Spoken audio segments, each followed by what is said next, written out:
Okay, good evening. I hope everything's working okay. YouTube has decided to change its interface a little bit, which is great for analytics, so I can see how our community is going and growing, but is really interesting trying to reach live studio. So I had to do a little bit of work to figure out the new interface.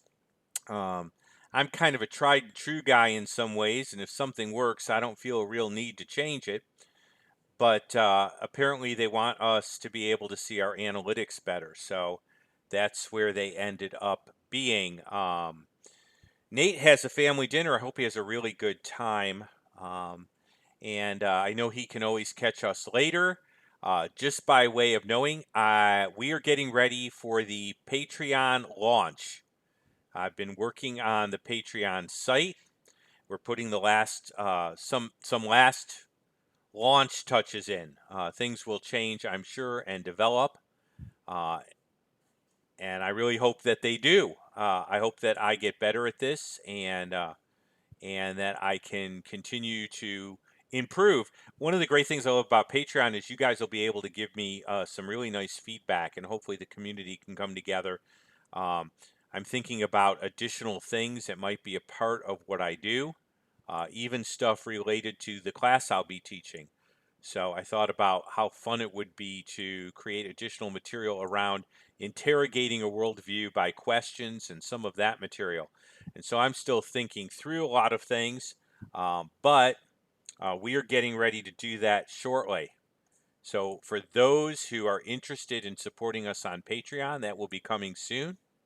And for those that have desired us to do that, I'm excited about doing it. So I'm starting to set up the page and put their graphics.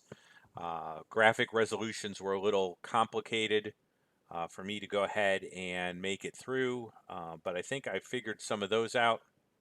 I am learning so much so fast. It is amazing. And today we're going to be learning together. So hopefully there'll be a few people joining, and that's kind of cool. We always have the folks that are a little later in the room and a little earlier, but we can go on anyway. We're going to be talking about the atonement.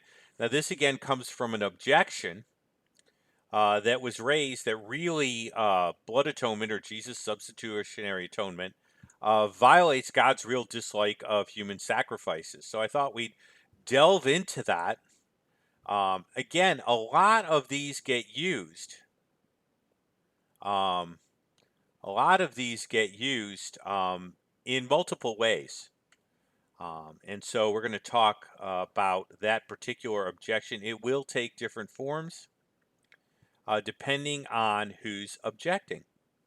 Muslims object to the atonement. We may do one on just the basis of the atonement and then the Muslim objection. Really, who gives or who creates atonement, and then look at some of the objections from a different side. Atheists will object to this. What type of barbaric God do you have that requires a human sacrifice to have his anger appeased? Um, Jews will argue this from a different setting. They won't argue that blood sacrifice was wrong.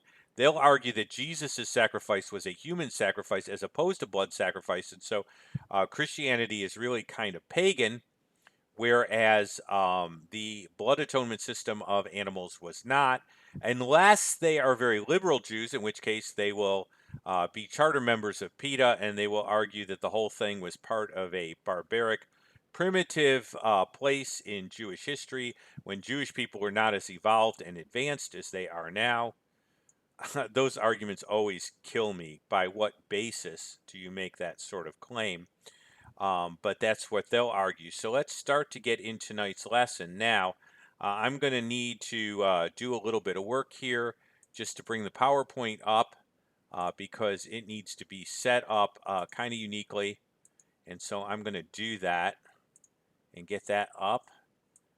And that may take a second. And then we're going to go to the lesson. And we're going to find out if the lesson isn't up right away, then sometimes this objects, but it'll take a second here. Transition it, and we're off and running. So through the wonderful miracle of technology, which can be used for evil but can be used for good, we're going to get started tonight, and we're going to look at this objection. And I really hope that beyond you simply getting an answer to the objection, you're going to see some interesting arguing as far as the way things are set up and the way this is approached. I really want to do material with, my material's designed both to kind of create an approach to the objection as well as give the information. And hopefully you're being informed by both. So let's keep going. There we go. I like to get our terms out. And really, whenever you're dealing with an objection or an argument, I'm actually reading a book. I'm going to mispronounce his name, called Tactics. You really want to kind of stake out the ground and figure out what's being objected to and why. And I said this is especially important with this because it's objected to different ways by different communities or sections of people. Okay. Now, you know what's really cool? Abraham Lincoln said that one of his greatest tactics was to agree with his opponent right off the bat on as many things as he could. It did two things. One, it made him look approachable. It set a stage by which he looked very reasonable. He wasn't arguing about what he didn't need to argue about. Amicable. But it also threw his adversary off balance. And so when we're talking about a topic, if you can pick one of the fallacies in what they're thinking or where they're going, and just agree that that's not what you believe either. With a Jehovah's Witness, the first thing I'll end up saying to them is, I too am a monotheist. And so we can go ahead and do that. And let's start. Michael Brown does this when he does this, discussing this topic, and we'll borrow some of Dr. Michael Brown's material because again, he is so well versed in the rabbinical sources. I meet very few people that know the rabbinical sources the way Dr. Michael Brown does, and there's a reason. He had Talmudic level training, and so he is this incredible source. Let's start just by agreeing. Of course, we don't believe in human sacrifice. And we don't believe God is pleased with human sacrifice. We would never believe such a thing. And so I firmly agree. God is unpleased with human sacrifice, and he doesn't want human sacrifice. Okay? However, now see, this is where the tables kind of turn. The issue in atonement isn't human sacrifice. So I agree. We don't want human sacrifice. I firmly agree. But I also agree that Jesus' atonement doesn't necessitate human sacrifice. So let's see if we can isolate the main idea here as far as a central foundation related to the atonement. And by the way, if you can restate things, you can go a long way when you're discussing things with people on the street. I will often try to agree where I can agree and then restate, well, I see the central idea as, or I think the real issue is. Tell me what you think. So what's the main idea? Well, the main idea in the atonement is not human sacrifice, but the idea that the righteous, in this case God who took on humanity, can atone. So that will change the playing field. Now, you could even leave, in this case, God who took on humanity, and make that a sub-point, and then argue that after you demonstrate the first point, that the righteous can atone. So you can treat them as a divided argument, establish that the death of the righteous can atone, and then establish that Jesus as God in humanity can atone as the righteous.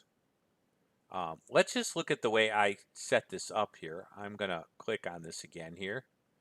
Okay, the first thing we need to establish is we are not talking about the forced taking of innocent life. That's paganism. To help you define the difference in Moloch worship, The baby was innocent and it was cooked to death. And it was not voluntary. The child baby never signed up for this treatment. Okay, so the first thing we have to establish is this is not a bunch of people taking life to appease a pagan god. This is totally voluntary. Jesus makes that very clear. The other thing is we're not talking about innocence, we're talking about righteousness. Now, I want you to think about the difference, okay? Because there's a difference. A righteous individual has done no wrong and chosen to continually or chosen not to do any wrong. An innocent child is capable of doing wrong, but not with full knowledge, has not made a choice or continue to make a choice as far as doing wrong. So a child is innocent, but that doesn't necessarily mean that a child is righteous. It simply means that they're innocent. Now, in the case of Jesus's sacrifice, we are not talking about human sacrifice. We are talking about something far different, and Jesus' sacrifice is voluntary. He chose to do that. And we're not talking about the innocent dying, we're talking about the righteous dying.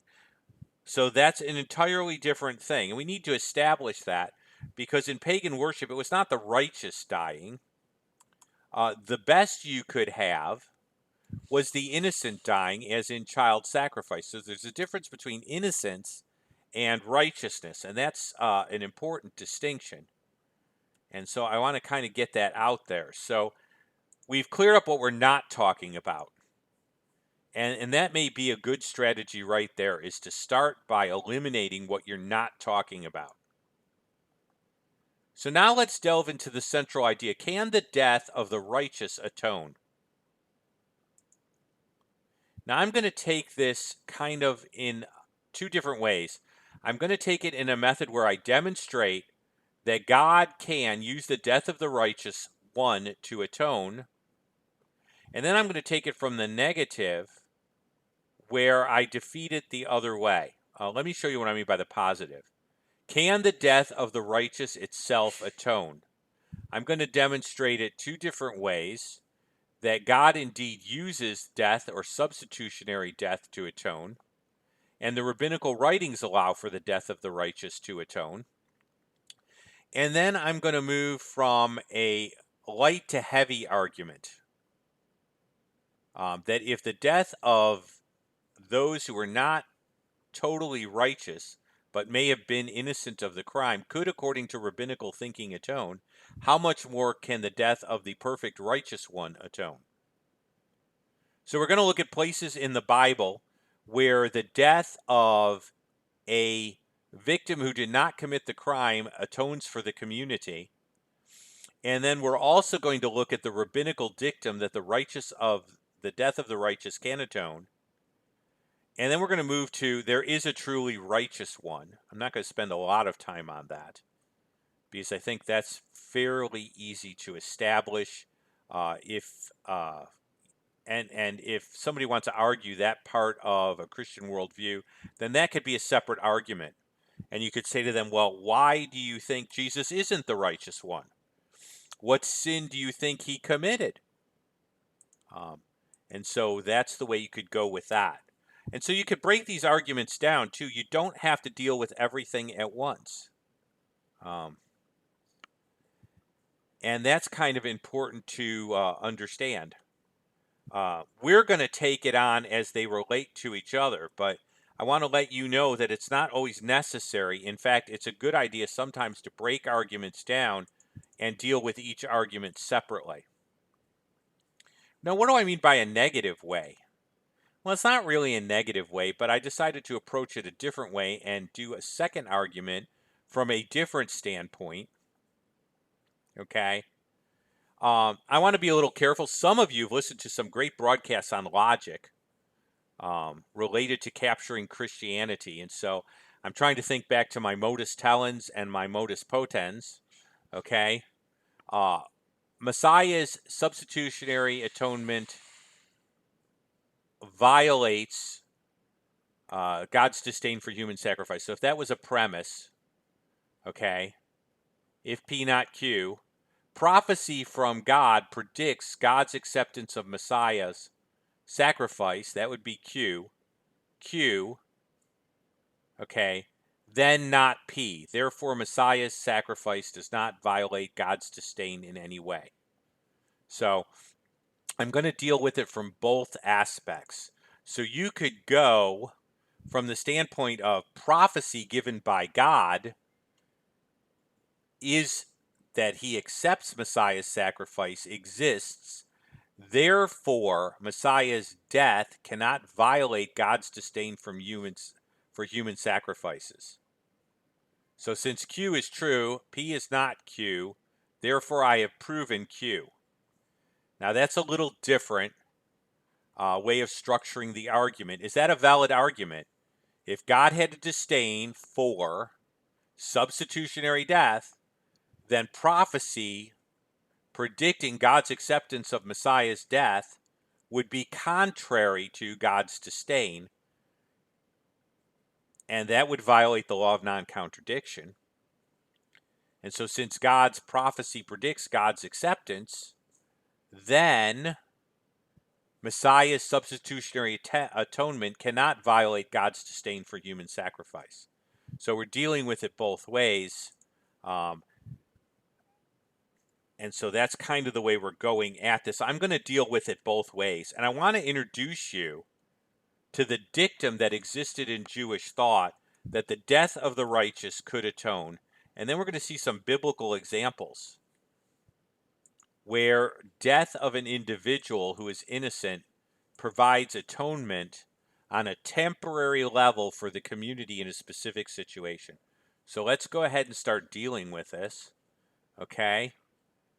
From a Jewish perspective, we can examine the concept that the righteous can atone as a valid concept in Jewish thinking, which would have been the basis for the thinking during Jesus' day as it relates to Messiah. Understand that things are built on things. And so, no, I don't interpret the scriptures simply by the authority of the rabbis, but what I can say is the thinking of the rabbis came from somewhere. And if we find this concept embedded strongly in Jewish thought and have reason to believe that it existed in Jesus' day, then we can indeed say that the people of that day could have understood that concept. Now that's where the scriptures will back up the rabbinical writings, because there's a question in the rabbinical writings as to when they were written. However, if they were written even later, what were they informed by but earlier thinking? And so if my opponent objected and said, well, there was no thinking then, it was all later, and nothing from the early rabbinical writing period or the Tanaim can be considered valid, I would say you would have to demonstrate that none of the thinking from the early rabbinical writings and even the later rabbinical writings did not originate earlier in any way, shape, or form. And then the burden of proof would essentially be on them, in my mind. So let's talk about this a little bit. Now, I pulled from Michael Brown because, again, before, I think it was even after his salvation, he was rabbinically trained. So he did a lot of the work for me. And I have to be honest, my library does have some neat rabbinical resources. I'll talk to you about one. But I do not have the extensive Judaic library that a Jewish university would have, or even the Feinberg Center would have. And so in that way, I'm kind of making use of the quotation of other sources. So I ended up quoting here. He's quoting from page 155. He's actually accessing Zohar. Now, this is a later writing. These are mystical writings or a mystical commentary on the Pentateuch. The best, there's mystery about who this should be ascribed to, but the name Loria is often associated with it. Someone might object. I know that Rabbi Mitzah, who I've talked about in the past, would object greatly to Kabbalah being used. But you know what? Rabbi Mesa ends up being influenced by these writings, whether he admits it or not. And I would challenge him to say, okay, so you don't believe this idea? Let's look at the idea together. As long as Israel dwelt in the Holy Land, the rituals and sacrifices they performed in the temple removed those diseases from the world. But now Messiah removes them from the children of the world. Now, I want you to notice that it's even ascribed to the children of the world here. Okay? So that's kind of interesting in just that standpoint alone. So that's where we're at there. I do not have a set of the Zohar myself. And so I was grateful to Michael Brown for providing the cross reference. If indeed you have his Theological Objections, Volume 2, he does include the cross reference. I wish he made it a little easier to copy those cross references in for us that don't have a complete set. Okay. Now, Moed Katan is another source. Do I have Moed Katan?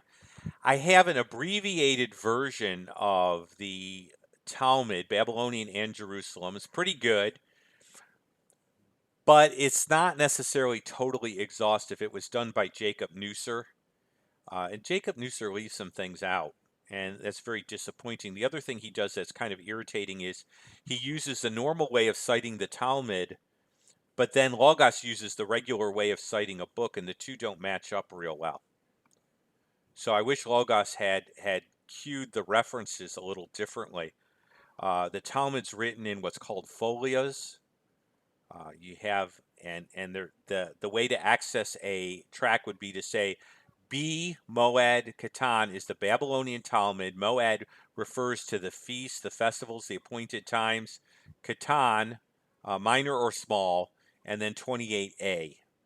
And so that's where we're at. Now, what's important to understand about this is the dictum that is here that has really influenced Jewish thought. The death of the righteous atones. Mitatan shel sadikim mi kipporet. The death of the righteous atones. The Talmud even asks why the book of Numbers records the death of Miriam immediately after the section on the red heifer. You can see Numbers 19:1, and then you have the next section, Numbers 21, and one has to deal with the death of Miriam, and the other has to deal with the red heifer. Now, remember the way the rabbis thought about this. This is one complete story. So they're looking for the flow of the text. Okay? And so they ask questions like, why does this appear here in the story? And I ask the same questions. I think it's key to treating it like God's big story. And so they're right to answer the question. Their answer is, just as the red heifer atones, so the death of the righteous atones. So they draw that parallel. I don't know that Miriam, she was righteous by faith. It's an interesting thought. Okay? But you see what they're doing. Why does 20 follow after 19? How is the narrative working? What is the flow of the narrative? And so we see both the dictum and we see the story here. Now, this is rabbinical thinking. So in the mind of the Jewish people at the time, we'll look at the biblical evidence, but we'll look at the dictum that clearly it was in the mind of the Jewish community that the death of the righteous could atone. Nobody ended up really having a big problem with this. Michael Brown quotes Solomon Schechter. He's an interesting character because he talks about how Judaism really is a religion of creed as well as deed. He was involved with, he says some pretty incredible things here. Simon Schechter summarizes the Talmudic teaching that the suffering and death atone for sin with specific reference to the death of the righteous. The atonement of suffering and death is not limited to the suffering person. The atoning effect extends to all generations. This is especially the case when such sufferers cannot, either by reason of their righteous life or their youth, possibly have merited the afflictions which come upon them. In other words, if someone dies, their death has a atoning effect, especially when they didn't die particularly for their own sin, or their youth was such that they wouldn't be suffering for particular unrighteous acts. And so that's very much a part of Jewish thinking. So that's kind of where we're at right now. A good volume to have is volume 2. I love the theological objections volume. I also like the new volume 5, which deals with traditional objections because it spends some time on the oral law. Historic objections are good if you're talking to Jewish people, but those are really two useful volumes. By the way, they're both available in the Logos library, and so you can have the electronic versions, which is terribly convenient. This is a fascinating section.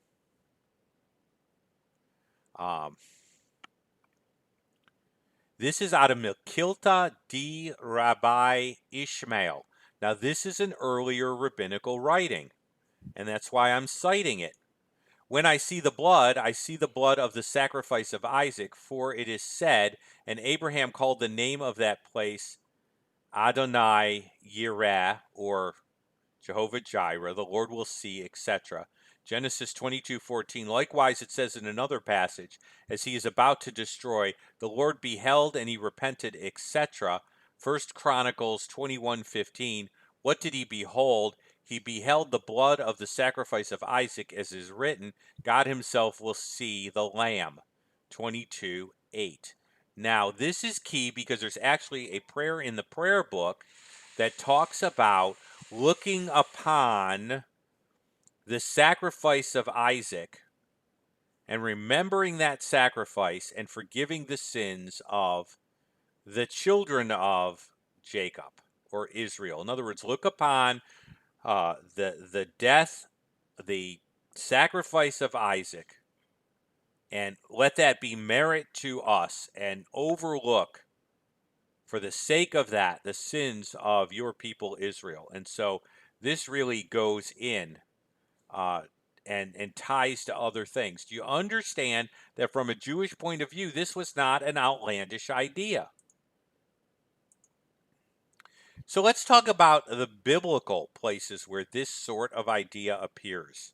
Now, I'm going to horrify a few people, but I'm going to try to talk about the morality of this, because this is where neo-atheists like to talk badly about God.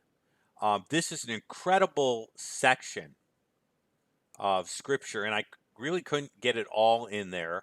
The Gibeonites were non-Jews who essentially came, and they made it look like they had come from a far land, so that they weren't really the peoples of the land. And they said, take us as servants, only spare our lives, and swear to us by the Lord God that you will not destroy us. And so, indeed, a promise is given that they will not destroy the Gibeonites. And so that's there. And so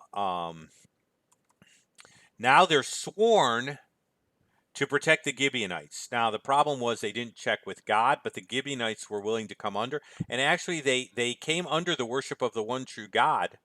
And so, that turned out to be a way that God saved another people group. And God's goals were not always just for Israel. And so as we take that into mind, you see some little missions work going on there. And so that's terribly handy. But problems arose. So going to 2 Samuel 21:1, there was a famine in the days of David, 3 years, year after year, and David inquired of the Lord. Good thing for David to do, right? And the Lord answered him and said, it is for Saul and his bloody household, because he slew the Gibeonites. And so Saul went in and slew a bunch of Gibeonites.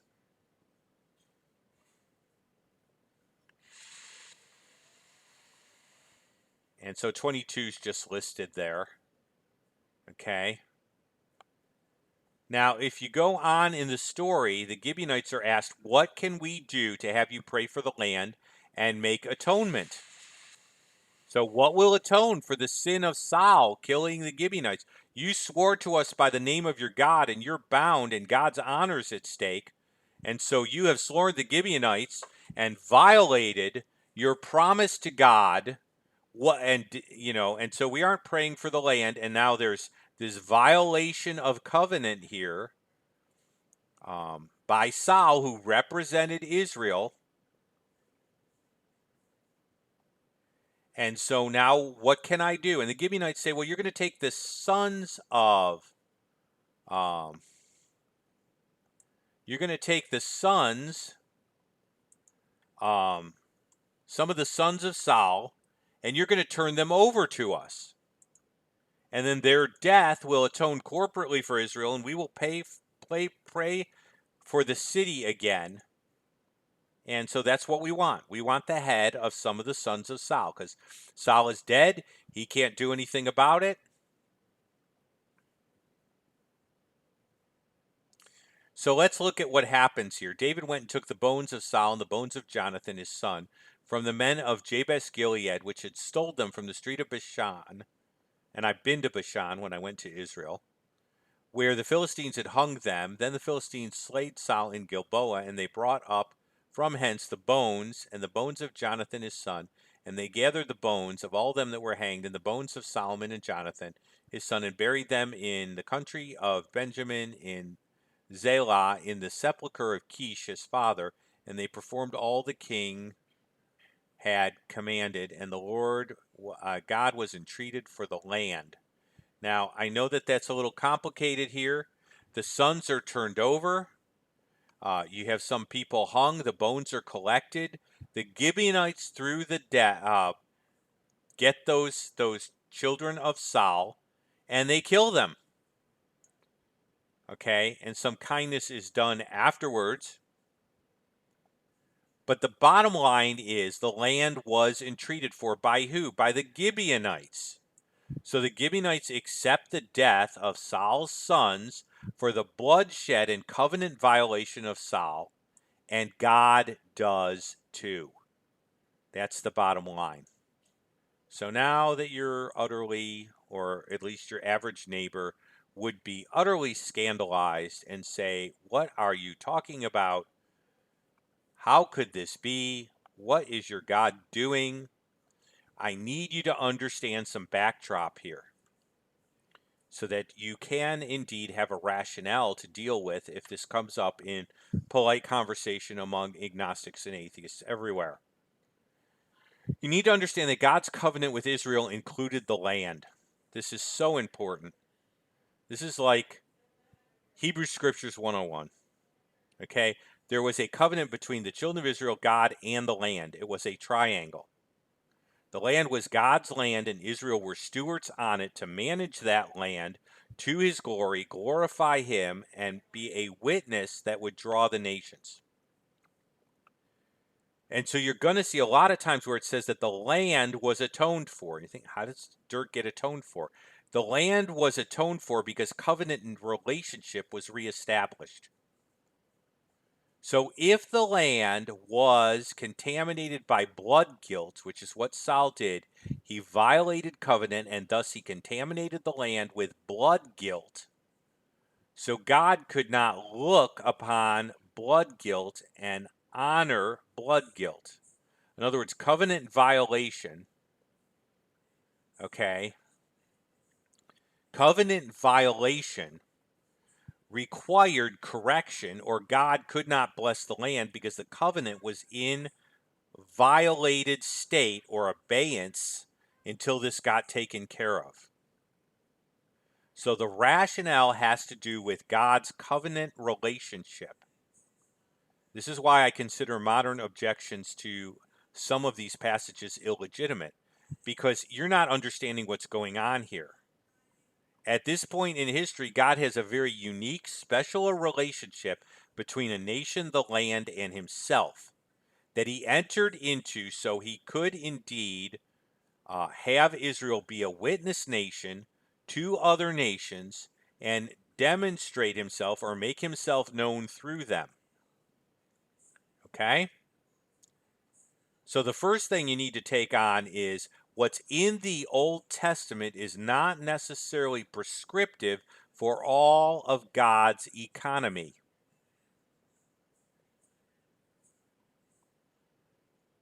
So that's something to understand. Now you also need to understand the way God's operating. Okay?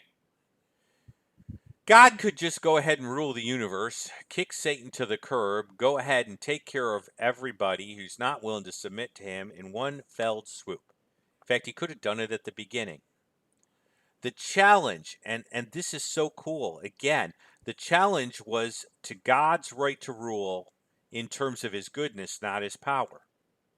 So what is God doing? Okay?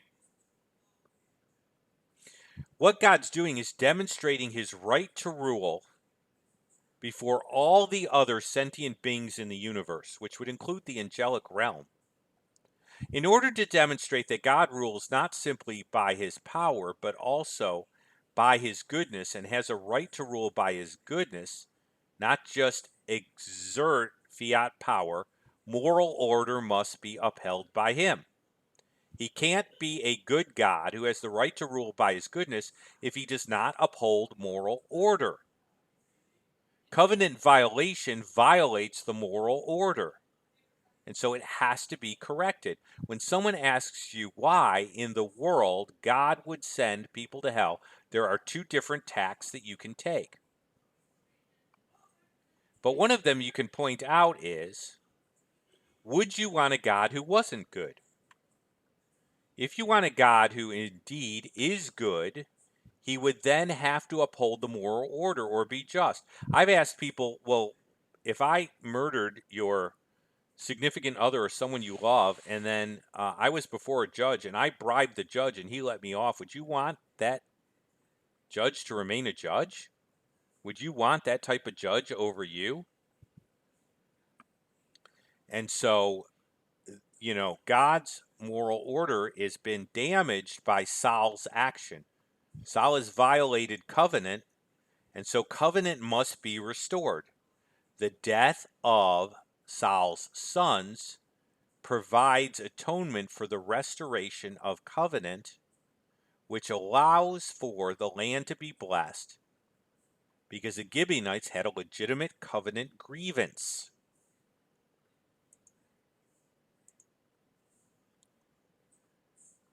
Let's look at another one. Now, this is Phineas. He gets to be high priest, his line. This is quite the thing. Numbers 21, 1 through 4. This is a great defection on the part of Israel. And so Israel abode in Shittim, and the people began to commit whoredom with the daughters of Moabite. We understand what's being talked about here. And they called the people to sacrifice unto their gods, and the people did eat and bow down to their gods.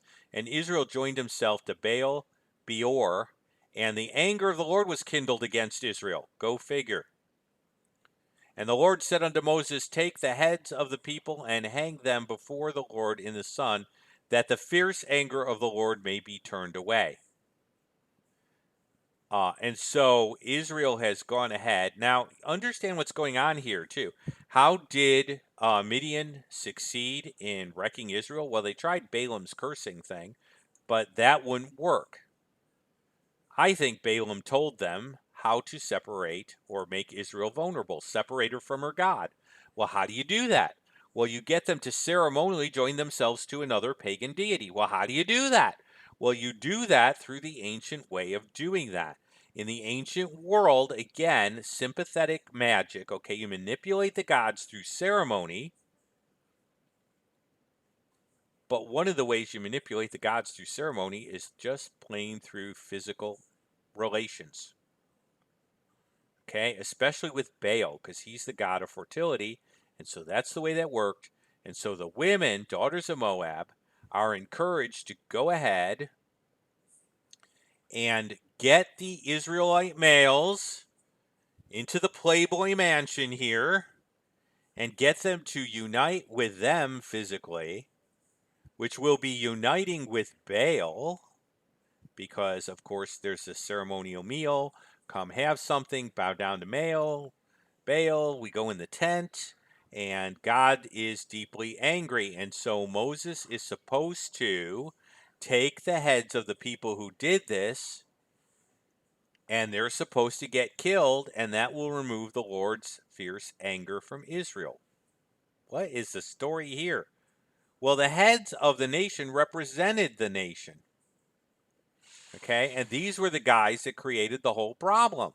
They started the sin. Hey, look, leading other people into sin is serious business.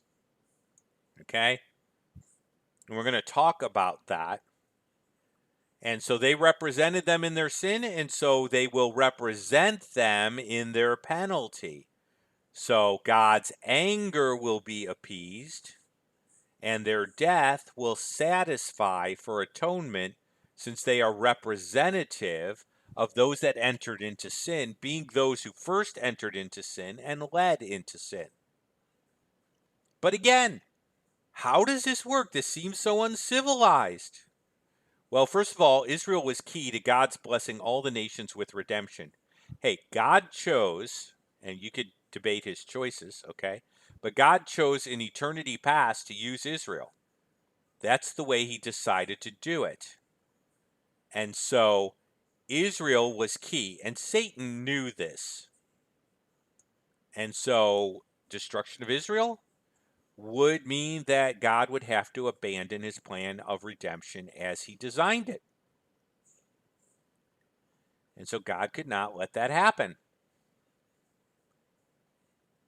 And so God has come up with a remedy. The representatives of the community who led in sin and identified the community with idolatry will pay, and then God's anger will be appeased by the death of the few instead of the destruction of the community. Now, lest you think that there's no sort of draw over to the New Testament, even in the New Testament, elders are given charge with keeping watch over the congregation's souls. Did you know that? That's Hebrews 13, where they are told to honor those who keep watch over their souls.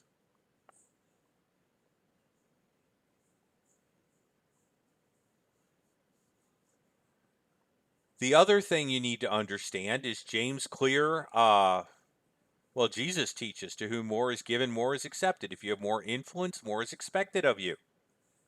James puts it this way: let not many of you become teachers, for you will incur a stricter judgment. Why will you incur a stricter judgment? Well, because you represent, you're influencing others. And so if you represent leading them into sin, you will be accountable with a heavier judgment. Not only did you sin, but you led others into sin.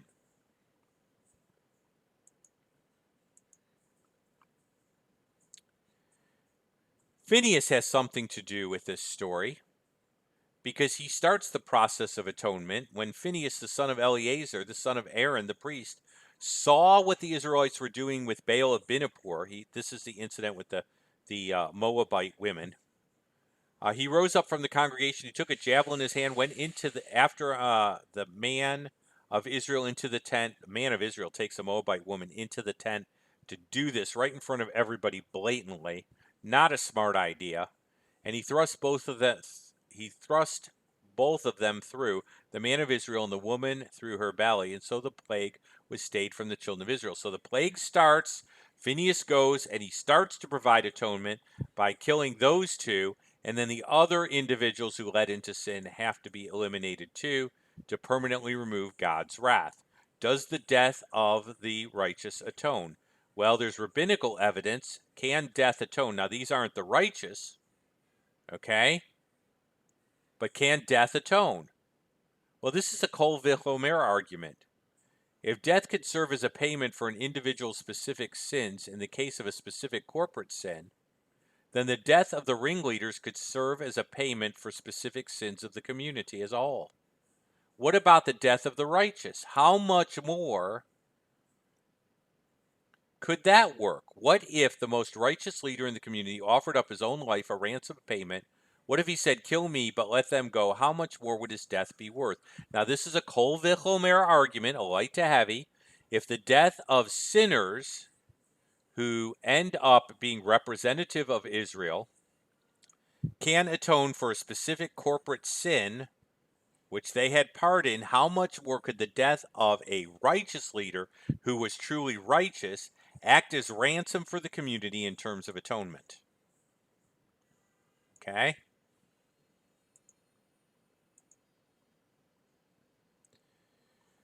I'm not going to spend forever on this. If you check the playlist, you will see a message on Isaiah 7:14.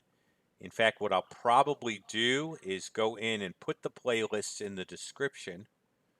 But I have a message on Isaiah 7:14 and the virgin birth. And I have a message on Micah 5:2. Okay? What I want to demonstrate from these two verses is that Jesus is righteous in his very being. Okay? In other words, he is righteous intrinsically. Okay? By the way, man would never be righteous intrinsically and originally the same way. I know that sounds a little complicated, but we would have to get righteousness from God, either in terms of God considering us righteous because we didn't fall and his image was untarnished, therefore we could reflect that righteousness, or he would have to consider us righteous some other way, but God is the source of righteousness. That's what I'm getting at. Jesus has righteousness in himself, just like he has life in himself. That's what I mean by ontologically. It is part of his very essence. And it has always been part of his essence. So he didn't need to be confirmed in it. He didn't need to receive righteousness from another source.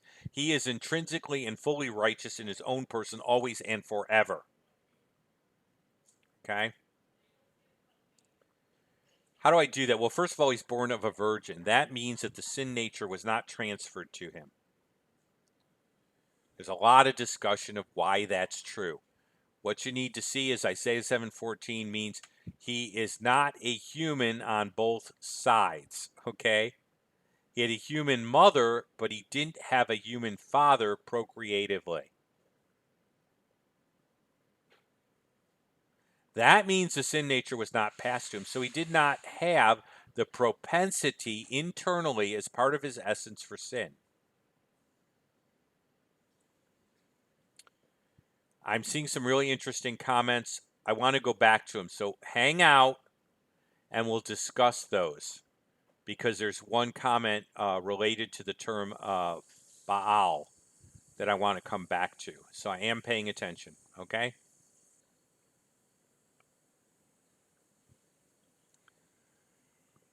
His goings forth are from forever. He's deity.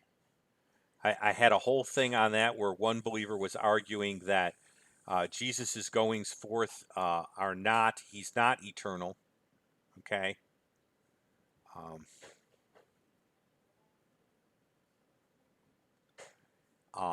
but I think that can be demonstrated. Human beings are not eternal. They do not pre-exist.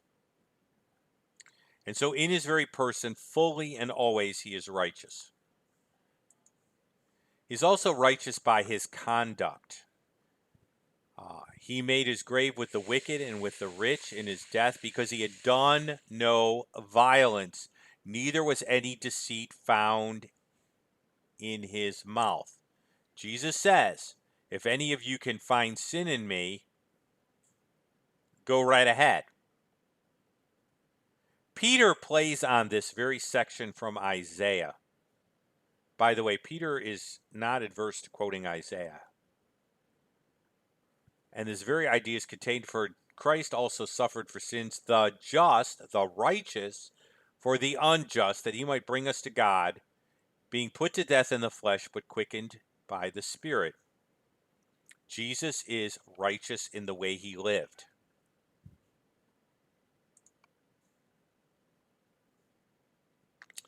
Prophecies of Messiah's death for sin make no sense otherwise. You can see Isaiah 53:6 up there. I go back to it all the time. Look, you can use that. John 3:16, right? For God so loved the world that he gave his only begotten son, that whosoever believeth him should not perish but have everlasting life. All we like sheep have gone astray. Everyone has turned to his own way, and the Lord has laid upon him the iniquity of us all. Does it sound like you can make an argument here? Okay. I mean, basically, it's like this. How could the Lord lay the iniquity of us all on Messiah if he himself was a committer of iniquity? And so the prophecies of Messiah's death uh, don't make any sense. Okay. So we have a prophecy of Messiah's death, but if Messiah's death for sin violated his disdain for human sacrifice, then we couldn't have a prophecy of his death given by God. Both of those premises. So let's start to wrap it up, and then we'll talk a little bit and spend some time together here, and get to this. Okay, God, who to his own glory wanted to demonstrate his right to rule as king of the universe, does so through his goodness. I love that. I could do a whole thing on how that makes him different than Allah. I mean, that is a key difference between the Judeo-Christian view of God and Islamic view of God. Allah rules by bopping people on the head and conquering people through people, but God wants to demonstrate his right to rule through his goodness, not just fiat power. That goodness is displayed through him in allowing the death of the righteous one to substitute as the penalty for our sins. This in no way violates his character, but rather displays it to the fullest extent possible. So does Messiah's death violate his disdain for human sacrifice? No. He actually engineers it, because the death of the righteous can atone. The death of individuals who were less than righteous was able to atone for the community in specific communal sins, and so much more is the death of the righteous one. So we have some conclusions here that are perfectly legit. And so, does it violate human sacrifice? No, it's voluntary. It's planned by God. The death of the righteous can atone. And God ended up saying that the death of Messiah would atone. So hopefully that gives you some good ammunition to go ahead and use against those who would go ahead and make claims otherwise. And so I'm turning the music down here, but I'm keeping it up here.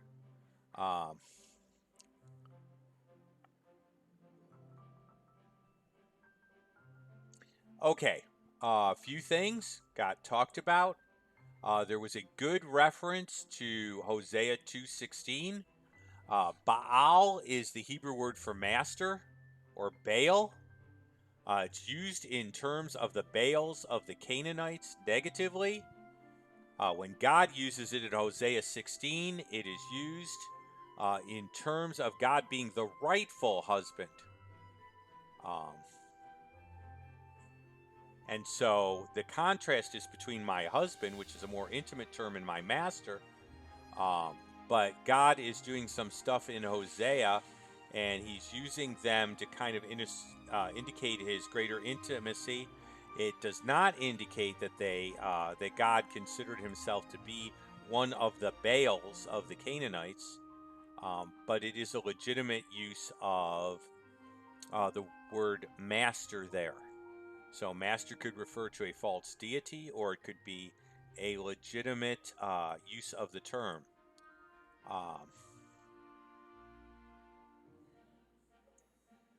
Yeah, there were several. Um, so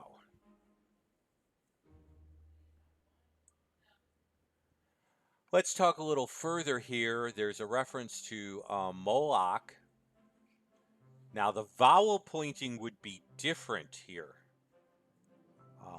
So the question is, What is the origin of the word melach? So what I'm going to do, if you'll bear with me just a second, is I'm actually going to go ahead and pull up the origin of the word melach using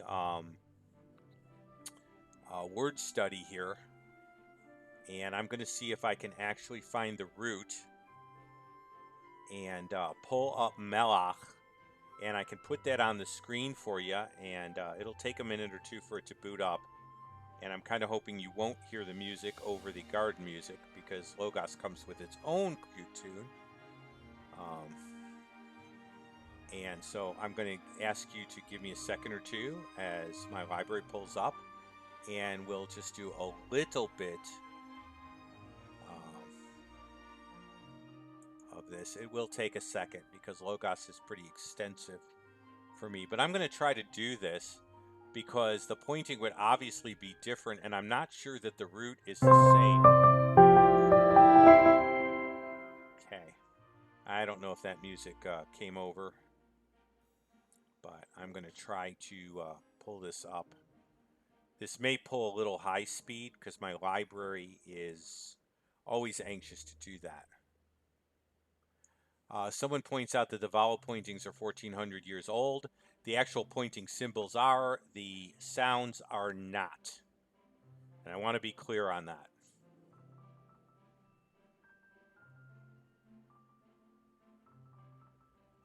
The vowel pointings were put in because the voweling sounds were understood and pronounced, but they weren't in the text, so there was a fear that they would be lost. And so I can read Hebrew without the nikudot to a certain extent, because really you start to learn the word shapes. Oh, someone's doing a screenshot, and their computer's faster than mine. That doesn't surprise me, because mine likes to pull all the cool stuff. And it also decided it's indexing. I may stop it from indexing because I don't need it indexed. Logos likes to do that at particular times, and you can pause the indexing in Logos Bible software in order to save computer resources and speed things up.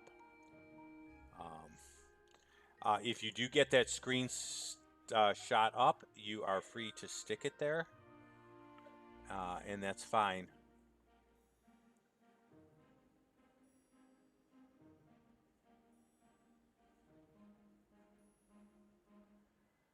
Someone says that half of the exile were speaking Ashdodish, therefore the pronunciation was lost.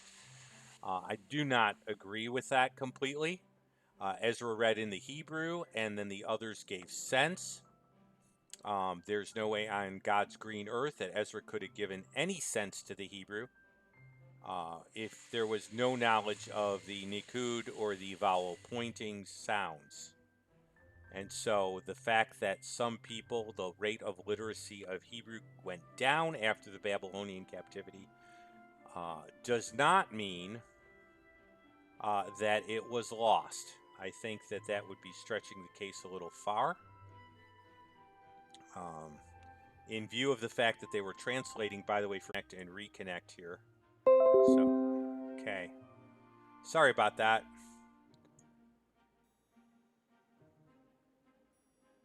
Okay. I just wanted to check that. I can't get the screen setting to work because Logos wants my software for itself. So I do like my computers, and I love doing studies. And yes, the computer is messing with me. It's called, I've used this for everything, including the dissertation I'm trying to finish. So this model I got when I started grad school, and that was my master's program, and it was after that. So like me, the processor is getting a little older.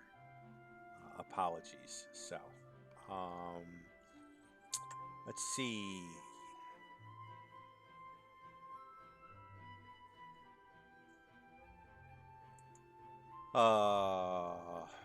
Comment there.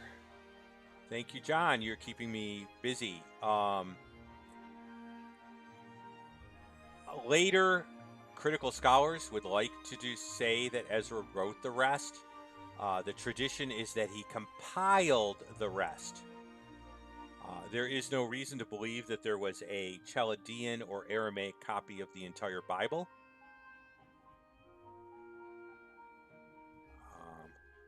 So my response is that Ezra may have acted as a compiler. He may have had some part, and this would be discussed by folks like John Selhammer, whose book on the Pentateuch I'm reading. I can put that up as a resource, by the way. But I do not agree that Ezra wrote the Bible, particularly the Torah, where we've spent a good deal of our time. The possibility that Ezra wrote Ezra makes perfect sense. The possibility that Ezra might have had a hand or may have taken charge of writing Nehemiah makes sense, but the Torah had already been in existence. It was supposed to be read by the kings of Judah. And so at least the first 5 books. We know that the Psalms existed, and we know that Daniel was praying towards the temple. And so why would Daniel be praying towards the temple? Because of the prayer of Solomon, which he would have had access to. Your point about Chronicles may be very well taken. I can accept, and I'll do a little more research into that. But in the case of Chronicles, I'm willing to accept that. In the case of the Pentateuch, I can't. In the case of David's Psalms, David says he wrote them. And then Moses wrote some, which would have gone back to the Pentateuch period. And so there are whole parts of the Bible that would have existed. So maybe you have some latter historical writings. We know that Esther was probably penned by Malachi. Not Malachi, by Mordecai. And the prophets claim to have been their own writers, or they had a secretary, as in the case of Jeremiah, who had Baruch as a secretary. So I think that that's fine.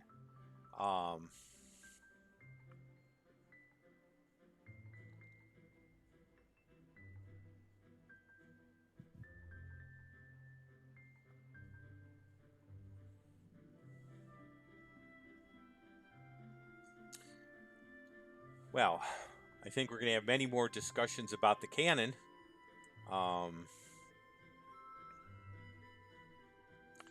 Going on here. So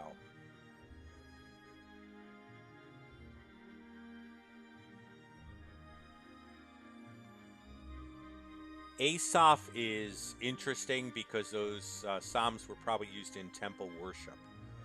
So I have to think that through. This is a great discussion. Someone had mentioned that believers get together to regularly talk and think through some things somewhere at some time. It'd be very interesting.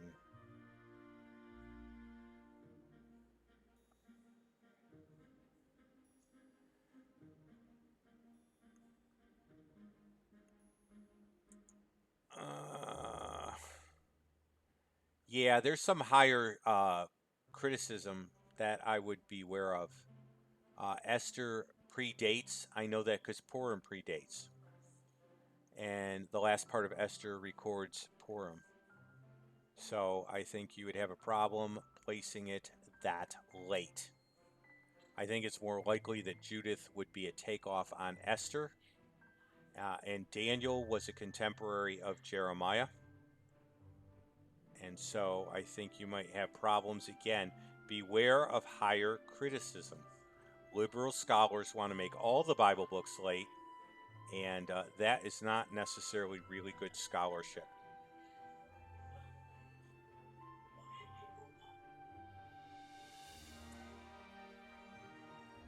By the rivers of Babylon.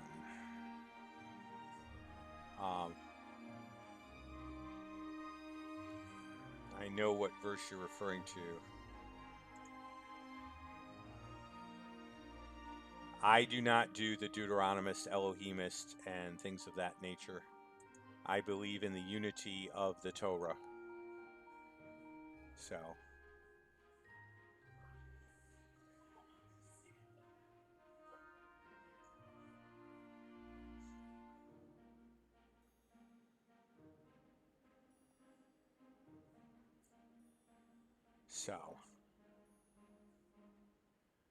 okay, Ezekiel. I'm going to do this. I'm going to see if I can actually go to Ezekiel because of this reference. You've got me interested, John. We can't do a whole study on Ezekiel tonight, but let me honor um, your discussion by going to 14:11. Um, I early evidence of Purim. Okay. If you can keep that comment up there, John, maybe I will do some work on evidence for Purim and access a few really good resources I have. Um, so I'm going to go to Ezekiel 14 though, because I said I would, and I really want to see what you're talking about. So I think the music's just nice enough that if people want to hang out, give me a second or two. I'm not going to use Logos, even though I'd love to, because my Logos.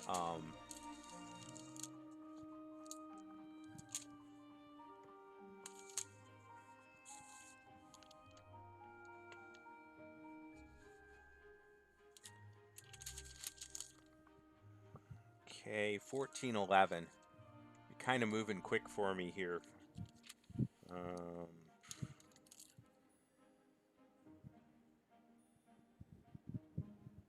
I'm not understanding your point about Ezekiel 14:11. Oh, you're thinking Ezra 14:14. I thought you were talking about Ezekiel. You threw me for a second there. Well, let me go back here. Now, understand that the Hebrew order of books is different, so I've got to go backwards to get to Ezra, where you wouldn't have to quite as far. So we're talking Ezra 14.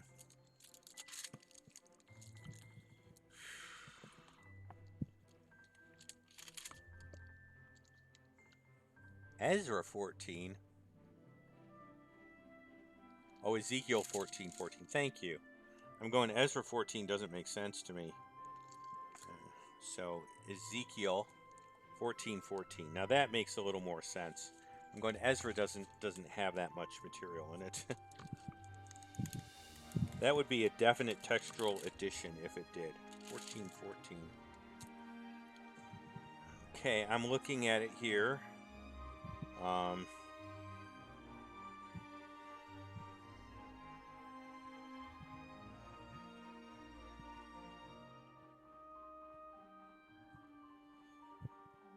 I know what you're saying, but the captivity, the Babylon, occurred in waves. And so I am not certain that that is a problem depending on the years in which the Babylonian captivity occurred. We also do not know that the first incident with Daniel did not occur early on when he refused to unkosher himself. It is likely that that was when he got to the court. We do not know that there were a lot of years there.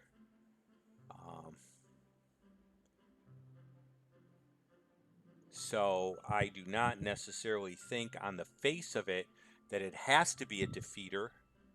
I think that whether it's a defeater or not would depend on how you look at the various stages of the Babylonian captivity and whether Daniel was taken into service early, which I think he probably was, in which case he could have been a boy in the court, taken to be trained by them very early, and that doesn't change a thing necessarily.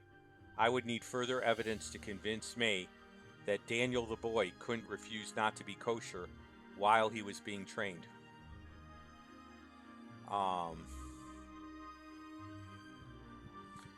Well, that's interesting. Do you regard Noah as John asked, Daniel could not be a righteous prophet at age 5. Was Noah a prophet? I know of no book of Noah. And I know nowhere in the Tanakh where he is called a prophet. He's called a preacher of righteousness. So did he hold the office of prophet? I don't know that he held that office. So again, John is raising another objection here. This may be a whole program. This could be interesting stuff.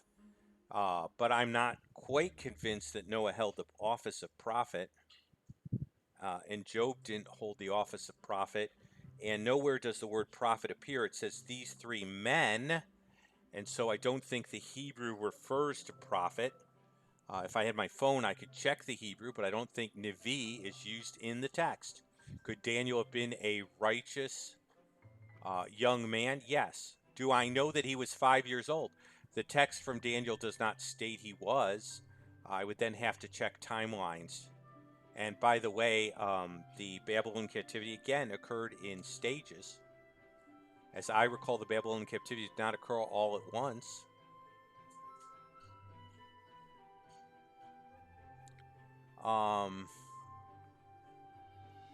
As a righteous young man abstaining from paganism, I'm not sure that he couldn't be considered righteous. By the way, it says that when he prayed 3 times a day, that was his custom. His custom from when?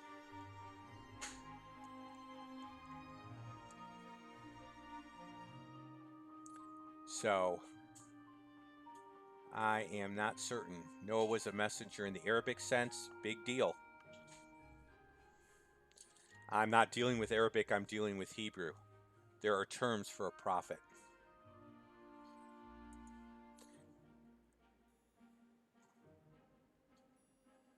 Okay, yes, but that still doesn't change anything for me.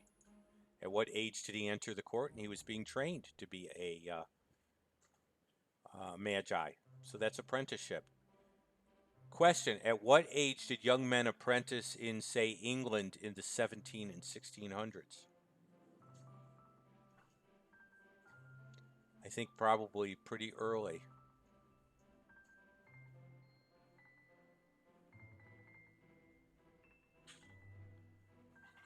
Well, that's interesting. Check out Ezekiel. It's asking about how he could have known what happened in Susa. If you check Ezekiel, I think he mentions Daniel was a eunuch. I can't find that in the book of Daniel. So, whether he was or was, he didn't tell me about it. God didn't seem to mention it either. Eunuchs were generally in charge of the harem, which really could add some spice to the book of Daniel. So John's continuing to throw some stuff at me, but I'm not certain of the scholarship. So if you'd like to list a few of the scholars whose commentaries you're getting this from, and I could check some commentaries, but I'm not certain that all this is coming from the text.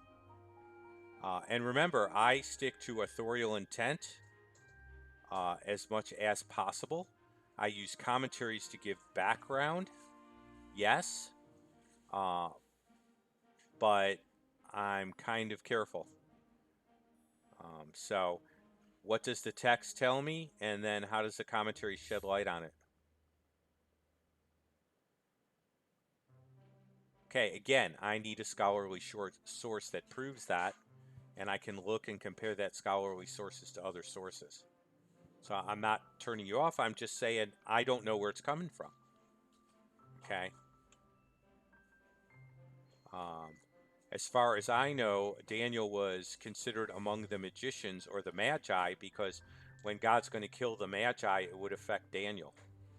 So that's what I know from the book of Daniel itself. Generally, eunuchs were in charge of the harem. The reason was a man who has been eunuchized or eunuch-sized can end up cheating with one of the beauties of the harem, which would have been a real temptation.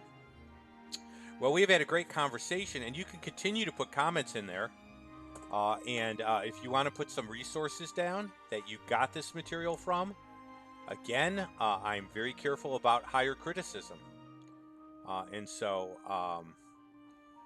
I'm not going to go ahead and comment on any higher criticism until I'm sure that there's something to support it and really good stuff to support it. We do know that Ezekiel, that Daniel read Jeremiah. We know that from Daniel 9, the beginning of the chapter. So you can plug that into your timetables. Well, I think that's where we're going to end for tonight. It's been lively. And so I'm grateful for the lively conversation. I hope all of you got something out of that. You got the material and then you got the Bible study after. And I know there's a lot of ideas about the Bible there. But I am more likely to date books earlier than later.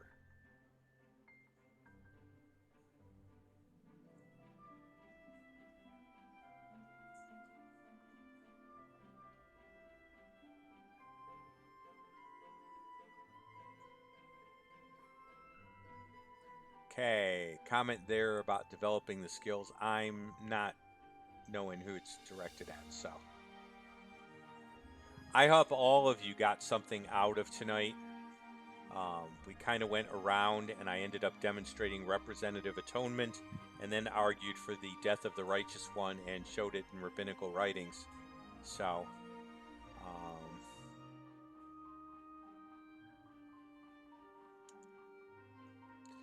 I will encourage some use of Bible references just so that everyone's on the same page. So if you have a really juicy verse, remember to include the reference. It's just helpful for everyone else who's page turning. And you're free to go ahead and join me. I'm thrilled for everyone that was here. And again, let me know what you thought. You are the only community I have as we get ready to launch Patreon. You will have that much for feedback. And so I will go ahead and close things off for tonight. And you've given me much to think about, and hopefully you've been blessed by the broadcast. I'm going to go ahead and say good night. Now, I know there'll probably be a little communication afterwards, but I want to kind of move in that mode.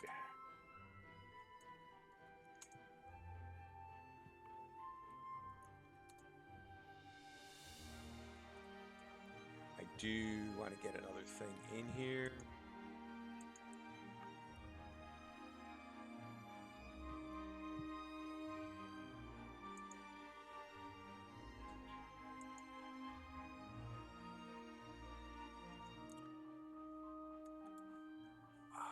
My typing